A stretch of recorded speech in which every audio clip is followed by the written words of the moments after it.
SHL has developed a research and science-driven understanding of skills across the last 4 decades, and it all sits within our Universal Competency Framework. In recent years, the framework has facilitated some important conversations around skills and their place in talent strategy and business transformation. The Universal Competency Framework, or the UCF as it is commonly known, was constructed with 2 design principles in mind. One is that it had to be elegant and simple, something that provides a practical basis for understanding business behaviors, and 2 is that it is universally applicable to majority of roles in the workplace. The framework is a model of performance at work. Let's take a closer look at the framework. At the very highest level, we have what we call the Great 8 factors. These are broad competency factors. For example, interacting and presenting. Each of these factors can be broken down into competencies.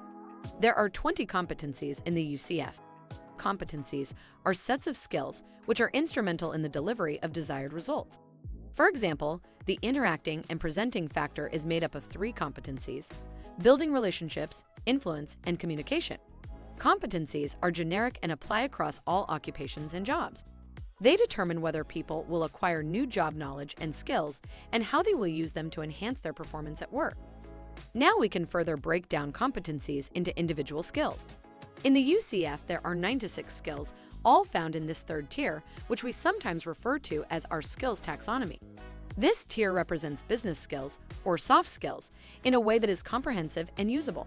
For example, the competency communication includes skills like understands spoken information, adapts to the audience, and speaks clearly. By focusing on business skills, we can get more mileage out of talent programs as they are longer lasting and transferable across roles and levels. The UCF underpins all of our assessments, and we have thousands of assessments in our library. Some of them are very narrow and might just measure one or even a few of those skills, but in great depth and detail. And others measure all 96 skills in this framework in just 15 minutes with a very broad assessment.